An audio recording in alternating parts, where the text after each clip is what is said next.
পণ্ডিত, সাধু, সন্ন্যাসী, মুনি, ঋষি কাকে বলে? এই সম্পর্কে আজকের ভিডিওর মধ্যে আলোচনা করব। পণ্ডিত যিনি প্রচুর বিদ্যা জানেন তাকে পণ্ডিত বলা হয়। সাধু কাকে বলা হয়?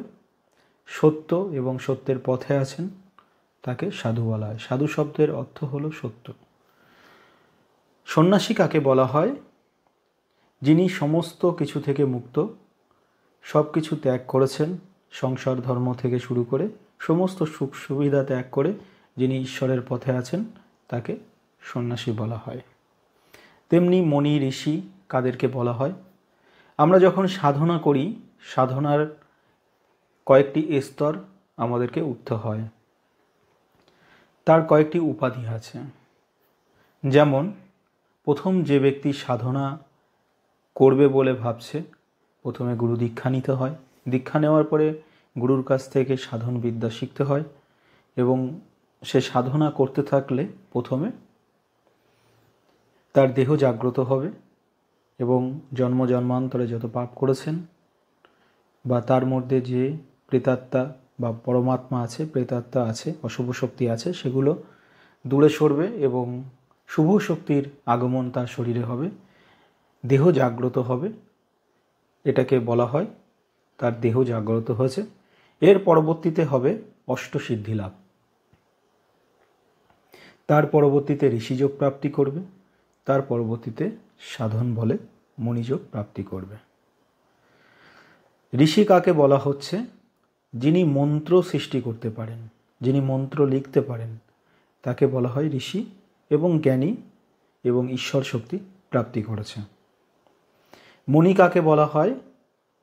যিনি ব্রহ্মজ্ঞানী এবং ঈশ্বর শক্তিকে বুঝেছেন, জেনেছেন, ঈশ্বর শক্তি প্রাপ্তি করেছেন, ঈশ্বরকে প্রাপ্তি করেছেন, তাকে বলা হয় মুনি।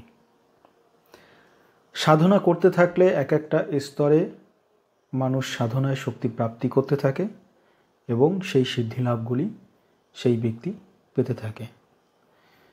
আর যদি সাধন ছাড়াও আরও কিছু উপাধি মানুষের আছে, যেমন যিনি মন্ত্র জানেন তাকে বলা হয় মান্ত্রিক, যিনি তন্ত্র জানেন তাকে বলা হয় তান্ত্রিক, যিনি যন্ত্র দিয়ে চিকিৎসা করেন বা যন্ত্র জানেন তাকে বলা হয় যান্ত্রিক,